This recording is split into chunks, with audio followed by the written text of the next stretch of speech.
तो नमस्कार मेरे प्यारे साथियों, तो स्वागत है आप सभी का इस वीडियो में। तो चलिए, इस बार 2026 एग्जाम के लिए आप लोगों के लिए बहुत ही गेस क्वेश्चन लेके आ चुके हैं, ठीक है।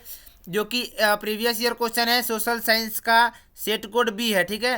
हूबहू आपके एग्जाम में से ऐसा ही आने वाला है, ठीक है। तो चलिए, इस क्वेश्चन को आप लोग ध्यान से पढ़िएगा, बहुत इंपॉर्टेंट होने वाला है पूरा का पूरा क्वेश्चन, ठीक है। पूरा का पूरा ऑब्जेक्टिव होने वाला है और सोशल साइंस का इंपॉर्टेंट क्वेश्चन होने वाला है। तो चलिए, बिना देरी के स्टार्ट कर लेते हैं। पहला क्वेश्चन देखिए क्या कह रहा है कि भारत में राष्ट्रीय आय की गणना किसके द्वारा की जाती है? केंद्रीय सांख्यिकी कार्यालय के द्वारा, ठीक है। पहला का ए आंसर हो जाएगा। चलिए दूसरा देख लेते हैं। बाल सेविक दल का नाम बदलकर साम्यवादी दल किसने किया मेरे भाई? लेनिन ने किया था जी। दूसरा का भी ए आपका राइट आंसर हो जाएगा। चलिए अगला देखते हैं। बंगाल विभाजन को कब रद्द किया गया था? 1911 ईस्वी में रद्द किया गया था। डी हो जाएगा सही जवाब। चलिए अगला 4 नंबर देख लेते हैं कि लाला हरदयाल ने निम्न में से किसकी स्थापना की? गद्दर पार्टी की स्थापना की थी मेरे भाई, गद्दर पार्टी की, ठीक है। तो ऐसे ही धुआंधार वीडियो पूरा देखते रहिए, आप लोगों को बहुत ही इंपॉर्टेंट होने वाला है। इस क्वेश्चन को सभी पढ़ते रहिए, ठीक है। अब भारत सरकार अधिनियम 1919 को किस अन्य नाम से भी जाना जाता है? किस अन्य नाम से भी जाना जाता है मेरे भाई? 5 नंबर का सही जवाब आप लोगों का क्या हो जाएगा जी? मॉन्टेग्यू चेम्सफोर्ड सुधार, ठीक है। चेम्सफोर्ड सुधार हो जाएगा, ए हो जाएगा आपका सही जवाब। 6 नंबर, अखिल भारतीय मुस्लिम लीग की स्थापना किसने की? किसने की थी जी? मोहम्मद अली जिन्ना। हाँ जी, मोहम्मद अली जिन्ना ने की थी, ठीक है। 6 का ए। एसएसटी का पूरा क्वेश्चन आप लोग को देने वाले हैं, घबराइए मत। पूरा 80 का 80 क्वेश्चन मिलेगा, बहुत कम समय में दिया जाएगा, ठीक है। पूरा शुरू से अंत तक बस आप लोग वीडियो देखते रहिए मेरे भाई। चलिए, दक्षिण वियतनाम में बाओदाई की सरकार निम्न में से किसकी समर्थक थी? फ्रांस की समर्थक थी जी, ठीक है, फ्रांस की समर्थक थी। चलिए अगला देख लेते हैं। कह रहा है कि रूस में कृषि दास्ता को किसने समाप्त किया? किसने समाप्त किया था जी? जार एलेक्जेंडर द्वितीय ने किया था, ठीक है। ये इसका B is the right answer हो जाएगा। चलिए अगला देखते हैं। भारत में प्रथम जल विद्युत संयंत्र की स्थापना कहाँ की गई? दार्जिलिंग में की गई थी, ठीक है। 9 नंबर का बी आप लोग रट्टा मार लीजिएगा, दार्जिलिंग में की गई थी। अगला देखते हैं। 10 नंबर क्वेश्चन क्या कह रहा है कि गुजरात का कच्छ प्रदेश किस भूकंपीय जोन में आता है? जोन 5 में, ठीक है। 5वां जोन बहुत डेंजर जोन है जी, इसी में आता है। चलिए, किस नदी को बंगाल का शोक कहा जाता है? गंगा नदी को, ठीक है। किसको कहते हैं मेरे भाई बताइए तो आप लोग? गंगा को कहते हैं जी? नहीं जी, कोसी को कहते हैं, ठीक है। 21 का 11 का आप लोग का सी सही जवाब हो जाएगा। चेक कर रहे थे कौन कौन जवाब कह रहे हैं कि हाँ। चलिए 11 का आपका सी राइट आंसर हो जाएगा। चलिए 12 नंबर देख लेते हैं क्या कह रहा है। भारत की सबसे बड़ी कृत्रिम झील कौन है? भारत की सबसे बड़ी कृत्रिम झील पंत सागर है, ठीक है। पंत सागर सबसे बड़ी है। चलिए 13 नंबर अगला क्वेश्चन देखते हैं क्या कह रहा है। ये कह रहा है कि आसवान बांध किस नदी पर बना है? आसवान बांध किस नदी पर बना है? नील नदी पर बना है जी, ठीक है। 13 का आपका ए सही जवाब हो जाएगा। चलिए 14 नंबर क्वेश्चन देखते हैं क्या कह रहा है। 14 नंबर क्वेश्चन कह रहा है कि 2011 में जनसंख्या की दृष्टि से भारत का विश्व में कौन सा स्थान था? कौन सा स्थान? द्वितीय स्थान था जी, ठीक है। 14 नंबर का आपका बी सही जवाब हो जाएगा, द्वितीय स्थान। चलिए 15 नंबर क्वेश्चन क्या कह रहा है कि भारत किस जल और डमरू मध्य द्वारा श्रीलंका से पृथक होता है जी? किससे होता है जी? पाक से, ठीक है। ये पाक डमरू मध्य द्वारा। चलिए अगला 16 नंबर क्वेश्चन देख लेते हैं। गंगा मैदान की पुरानी जलोढ़ मृदा क्या कहलाती है? गंगा मैदान की पुरानी जलोढ़ मृदा आप लोगों का 16 नंबर कौन सा जगह? बंगार कहलाती है, सॉरी बांगर कहलाती है, ठीक है। चलिए अगला क्वेश्चन 17 नंबर का कह रहा है। निम्नलिखित में से कौन जर्मन चांसलर था? जर्मन चांसलर इसमें से कौन था? बिस्मार्क था मेरे भाई, बिस्मार्क आपका सही उत्तर हो जाएगा। चलिए 18 नेपल्स की क्रांति कब हुई थी? नेपल्स की क्रांति कब हुई थी जी? 1821 ईस्वी में हुई थी, ठीक है। चलिए अगला देखते हैं। 19 नंबर का कह रहा है। वैज्ञानिक समाजवाद का जनक किसे माना जाता है? कार्ल मार्क्स को जी। इस पे तो टिक किया गया है कार्ल मार्क्स को, हाँ ठीक है। चलिए यही आपका सही जवाब हो जाएगा, कार्ल मार्क्स। चलिए अगला देखते हैं। निम्न में से किन्हें केसर ए हिंद की उपाधि दी गई थी? रविंद्रनाथ टैगोर को दी गई थी, ठीक है। रविंद्रनाथ टैगोर को दी गई थी। चलिए अगला क्वेश्चन। निम्न में से किस आंदोलन की शुरुआत दांडी मार्च से हुई थी? किससे हुई थी जी? सविनय अवज्ञा आंदोलन। ए आपका सही उत्तर हो जाएगा, सविनय अवज्ञा आंदोलन, ठीक है। चलिए अगला 22 नंबर देखते हैं क्या कह रहा है। ई कह रहा है अमृत बाजार पत्रिका किस भाषा का समाचार पत्र था? बंगाल का था मेरे भाई, बंगला का था, ठीक है, बंगाली न्यूज़पेपर था। चलिए अगला 23 नंबर देख लेते हैं क्या कह रहा है। अखिल भारतीय ट्रेड यूनियन कांग्रेस की स्थापना कब हुई? 1920 ईस्वी में हुआ था मेरे भाई, 1920। डी नंबर पे आप लोग आंख मूंद कर टिक कीजिए। चलिए सोवियत संघ का विघटन कब हुआ? 1991 ईस्वी में। सोवियत संघ का विघटन 1991 ईस्वी आपका राइट आंसर हो जाएगा। 25 सबसे लंबा राष्ट्रीय जलमार्ग कौन है? राष्ट्रीय जलमार्ग 1 है, सबसे लंबा है 1, ठीक है, याद कर लीजिए उसको। सरिस्का वन्य जीव अभयारण्य कहाँ स्थित है जी? उड़ीसा में स्थित है क्या? हाँ मेरे भाई, 26 का आपका सही जवाब क्या हो जाएगा जी? बताइए तो आप लोग। राजस्थान में, ठीक है, ये आप लोग का उड़ीसा बिल्कुल गलत जवाब है। आप लोग का सही उत्तर हो जाएगा राजस्थान, ठीक है, याद कर लीजिएगा अच्छे से, ऐसे कंफ्यूज मत होइएगा। उड़ीसा दूसरे क्वेश्चन का जवाब है। चलिए अगला देखते हैं 27 नंबर क्वेश्चन क्या कह रहा है। कैगा परमाणु विद्युत संयंत्र कहाँ स्थित है? केरल में स्थित है, ठीक है। कैगा परमाणु विद्युत संयंत्र कहाँ स्थित है जी? कर्नाटक में है मेरे भाई, कर्नाटक में। केरल भी आप लोग का दूसरा क्वेश्चन का जवाब है, कर्नाटक आपका सही उत्तर हो जाएगा। चलिए 27 का बी नंबर क्वेश्चन का टिक लगा के और आगे बढ़ते हैं। कर्नाटक आपका राइट आंसर हो जाएगा। चलिए 28 नंबर देखते हैं। भारत में सार्वजनिक क्षेत्र के कितने तेल परिष्करण केंद्र कार्य कर रहे हैं? अभी फिलहाल कितने कर रहे हैं? 18 को कर रहे हैं, ठीक है। चलिए 29 नंबर। ब्रह्मपुत्र नदी तिब्बत में किस नाम से जानी जाती है?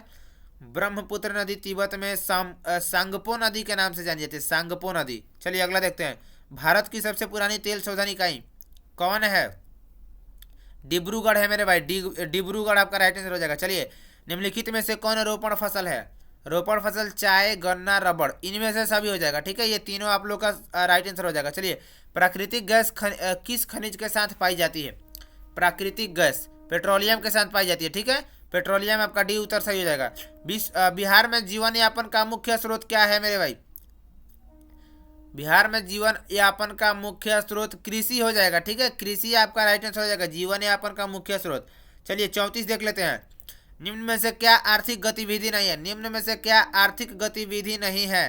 34 नंबर का क्या हो जाएगा? गरीबी आपका राइट आंसर हो जाएगा, गरीबी, ठीक है। 34 का सी आपका सही उत्तर हो जाएगा। चलिए 35 नंबर क्वेश्चन देखते हैं क्या कर रहा है। मुद्रा का प्राथमिक कार्य क्या है? मुद्रा का प्राथमिक कार्य का है विनिमय का माध्यम, ठीक है, विनिमय का माध्यम आपका राइट आंसर हो जाएगा। चलिए 36 नंबर क्वेश्चन देख लेते हैं। निम्न में कौन दीर्घकालीन ऋण प्रदान करता है? भूमि विकास बैंक, भूमि विकास बैंक है जो आपका ऋण प्रदान करता है, ठीक है, ये आपका राइट आंसर हो जाएगा। चलिए 37 नंबर। निम्न में से क्या गैर आर्थिक आधारभूत संरचना का अंग है? शिक्षा है जी, शिक्षा है मेरे भाई। 37 नंबर का आप लोगों का B is the right answer. चलिए अगला क्वेश्चन 38 देख लेते हैं। वैश्वीकरण के परिणाम स्वरूप विभिन्न देशों के बीच निम्न में से किसका निर्बाध प्रवाह होता है? किसका होता है जी?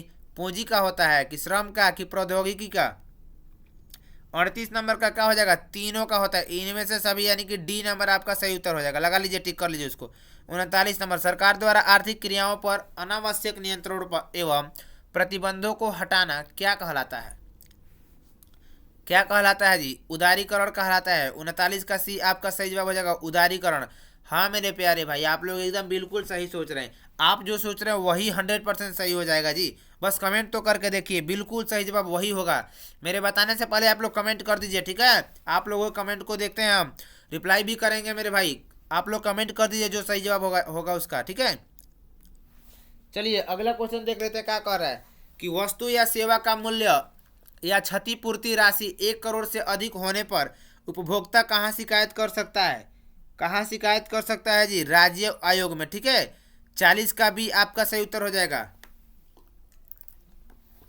41 नंबर क्वेश्चन क्या कह रहा है देख लेते हैं कि सर्वोत्तम कोयले का प्रकार कौन है? सर्वोत्तम कोयले का प्रकार कौन है जी?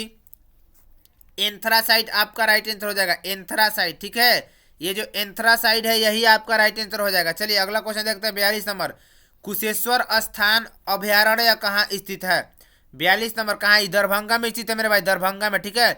फटाफट आप लोग वीडियो को देखते रहिए, याद करते रहिए, ठीक है। इसका पीडीएफ आप लोग को व्हाट्सएप चैनल में दे दिया जाएगा। ऐसे ही पीडीएफ आप लोग को सेव करके व्हाट्सएप चैनल में डाल दिया जाएगा, आप लोग वहाँ से जाके मिला सकते हैं। सब्जेक्टिव भी भेज दिया जाएगा, सब्जेक्टिव का क्वेश्चन पेपर का फोटो व्हाट्सएप चैनल में डाल दिया जाएगा। डिस्क्रिप्शन बॉक्स में लिंक है, आप लोग जाइए वहाँ से ऐड हो जाइए और आप लोग को वहाँ पे इंपॉर्टेंट क्वेश्चन नोट PDF वगैरह सब कुछ मिलेगा। ठीक है, चलिए अगला क्वेश्चन देखते हैं 43 नंबर। समोच्च जुताई कहाँ की जाती है? समोच्च जुताई कहाँ की जाती है? पहाड़ी क्षेत्र में। ठीक है, पहाड़ी क्षेत्र में की जाती है। चलिए 44 नंबर क्वेश्चन देख लेते हैं, क्या है? जोहान्सबर्ग में कौन सा पृथ्वी सम्मेलन आयोजित हुआ था? जोहान्सबर्ग में कौन सा हुआ था? तृतीय हुआ था मेरे भाई, तृतीय आपका सही उत्तर हो जाएगा। चलिए अगला क्वेश्चन देखते हैं। मूंगफली किस प्रकार की फसल है? मूंगफली किस प्रकार की फसल है जी? खरीफ फसल है। ठीक है, मूंगफली खरीफ फसल होता है। चलिए 46 नंबर कह रहा है कि सब्जी उत्पादन में बिहार का कौन स्थान है? सब्जी उत्पादन में बिहार का कौन सा स्थान है जी? चतुर्थ होगा। राइट आंसर आपका डी हो जाएगा, राइट आंसर चतुर्थ। चलिए अगला क्वेश्चन देख लेते हैं। 47 नंबर। बागमती परियोजना कहाँ स्थित है मेरे भाई? बागमती परियोजना कहाँ? सीतामढ़ी में स्थित है। ठीक है, बागमती परियोजना सीतामढ़ी में स्थित है। चलिए अगला क्वेश्चन देखते हैं 48 नंबर। 2011 की जनगणना के अनुसार बिहार के किस जिले का जनसंख्या घनत्व सबसे अधिक है? 48 नंबर का सही जवाब क्या हो जाएगा जी? पटना का है। ठीक है, अपने ही पटना जिला का है। चलिए अगला देखते हैं 49 नंबर। राज्यपाल की नियुक्ति कौन करता है? तो जी हाँ, राज्यपाल की नियुक्ति मेरे भाई राष्ट्रपति करते हैं। ठीक है, इसको याद कर लीजिएगा, इंपॉर्टेंट क्वेश्चन इस बार 2026 के लिए। चलिए अगला देखते हैं। लोक जनशक्ति पार्टी का गठन किसने किया? रामविलास पासवान ने किया था जी। इसका गठन रामविलास पासवान, ए आपका सही उत्तर हो जाएगा। चलिए आगे बढ़ते हैं 51 नंबर क्वेश्चन की तरफ। पंचायती राज संस्थानों के विघटन की स्थिति में कितने समय अंतराल में चुनाव करवाना अनिवार्य है? 6 माह पर जी, बी आपका सही उत्तर हो जाएगा, 6 माह पर। चलिए 52 देख लेते हैं। किस राज्य को काटकर मेघालय राज्य का गठन किया गया? किस राज्य को काटकर? असम को काटकर जी किया गया था। ठीक है 52 का आपका भी सही उत्तर हो जाएगा। चलिए अगला देख लेते हैं। ग्राम कचहरी का प्रधान कौन होता है जी? ग्राम कचहरी का प्रधान आप लोग का सरपंच होता है। ठीक है, ग्राम कचहरी का सरपंच और ग्राम पंचायत का मुखिया होता है। चलिए दोनों याद कर लीजिएगा, दोनों इंपॉर्टेंट, कोई भी घुमा के पूछ सकता है।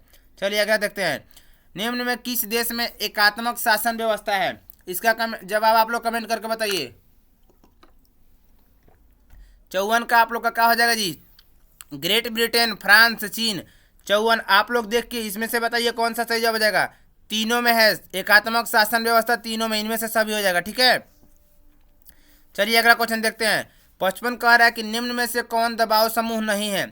कौन दबाव समूह नहीं है? इसमें से आप लोग का राइट आंसर क्या हो जाएगा? भारतीय राष्ट्रीय कांग्रेस। ठीक है, सी आपका सही उत्तर हो जाएगा।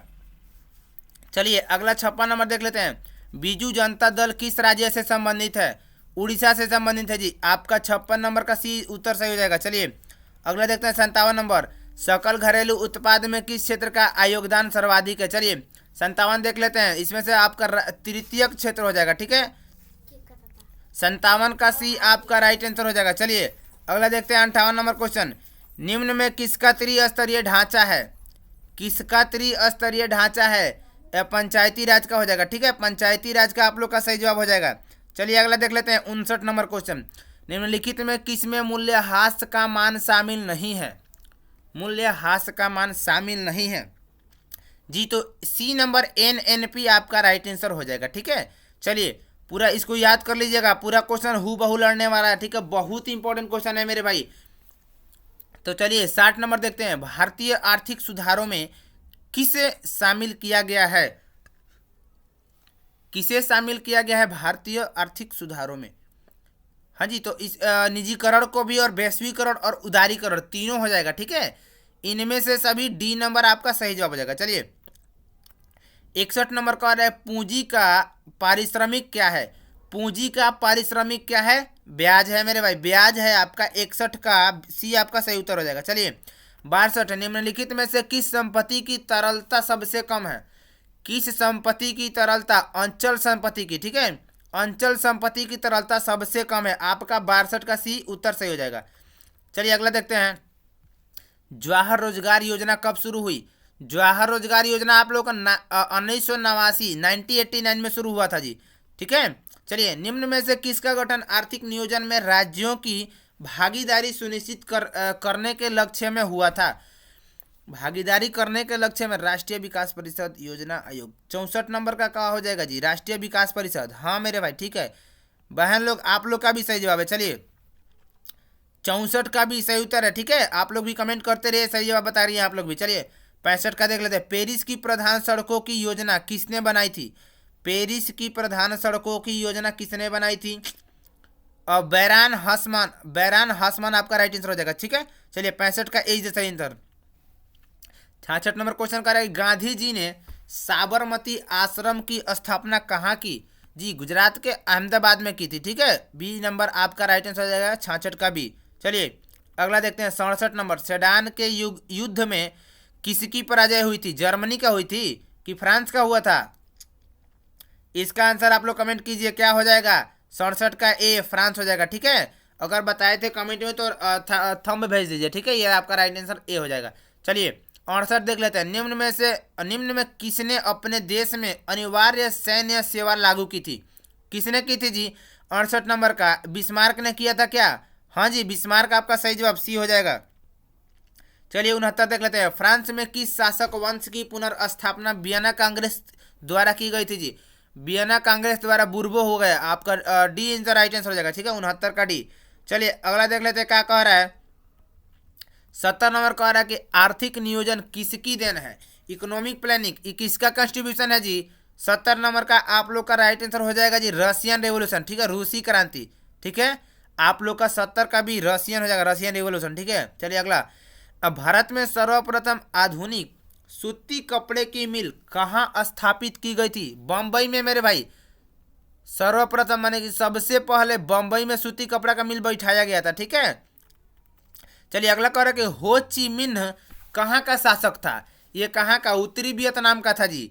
72 का ए आपका सही जवाब उत्तरी वियतनाम हो जाएगा। हाँ जी, तो 73 नंबर कह रहा है कि शेतकारी संगठन कहाँ स्थापित हुआ? शेतकारी संगठन कहाँ स्थापित हुआ था जी? महाराष्ट्र में हुआ था। ठीक है, महाराष्ट्र आपका राइट आंसर हो जाएगा। चलिए अगला क्वेश्चन। 73वां संवैधानिक संशोधन निम्न में से किससे संबंधित है? 73वां 74 नंबर क्वेश्चन है, लेकिन क्वेश्चन कह रहा है कि 73वां संवैधानिक संशोधन निम्न में से किससे संबंधित है? किससे है जी? आप लोग कमेंट कीजिए तो किससे है, इसका राइट आंसर आप लोग बताइए। क्या हो जाएगा? पंचायती राज। हाँ जी, पंचायती राज आप लोग का 74 का ए सही जवाब हो जाएगा। चलिए अगला देखते हैं 75 नंबर। राज्य पुनर्गठन आयोग 1953 का गठन किसकी अध्यक्षता में हुई? लाल बहादुर शास्त्री, फजल अली, मेरारजी देसाई और सरदार वल्लभ भाई पटेल। 4 ऑप्शन है, इसका जवाब आप लोग को कमेंट करना है, क्या हो जाएगा? 75 का कौन सा आंसर हो जाए आप लोग कमेंट करके बताइए। अगर गलत होगा तो उसका रिप्लाई हम सही जरूर करेंगे। ठीक है, चलिए अगला देखते हैं 76 नंबर। निम्न में से किस शहर में नगर निगम की स्थापना हो चुकी है? किस शहर में नगर निगम की स्थापना हो चुकी है? भागलपुर मेरे भाई, भागलपुर आपका राइट आंसर हो जाएगा। चलिए अगला 77 नंबर। निम्नलिखित में से कहाँ संघीय सरकार प्रणाली नहीं है? संघीय सरकार प्रणाली नहीं है। 77 आप लोग का बी चीन हो जाएगा जी। हाँ जी, बी आपका राइट आंसर हो जाएगा। चलिए 78 निम्न में से किस विषय को राज्य सूची में रखा गया है? कृषि को, सिंचाई को भी रखा गया और कृषि को, अब पुलिस को भी रखा गया जी। डी आपका राइट आंसर हो जाएगा मेरे भाई। ठीक है, 78 का डी। 79 नंबर। भारतीय संविधान के 8वीं अनुसूची में कितनी भाषाएं शामिल है? 22 को भाषाएं शामिल है जी, 22 को। ठीक है, 20 को नहीं, 22 को शामिल है। ठीक है, तो बी आपका सही उत्तर हो जाएगा। 80 देखते हैं। राजनीतिक दलों को चुनाव चिन्ह कौन आवंटित करता है? चुनाव आयोग। ठीक है, 80 का राइट आंसर सी हो जाएगा। तो चलिए मेरे भाई यहाँ तक यानी कि आप लोग को 80 1 से लेकर 80 तक पूरा 100% सही जवाब दे दिए हैं। अगर आप लोग को कहीं डाउट लगा हो तो कमेंट कर दीजिएगा, हम देख लेंगे। ठीक है, तो चलिए एसएसटी का क्वेश्चन पेपर था जी। इसके बाद आप लोग को जिस सब्जेक्ट का क्वेश्चन पेपर चाहिए, आंसर चाहिए, आप लोग कमेंट बॉक्स में कर दीजिएगा। हम देख के आप लोग के लिए वीडियो स्पेशल वीडियो बना के डाल देंगे। ठीक है, तो चलिए मिलते हैं नेक्स्ट वीडियोज़ में। अगर वीडियो अच्छा लगा हो तो लाइक करके चैनल को सब्सक्राइब करना मत भूलिएगा। जय हिंद दोस्तों।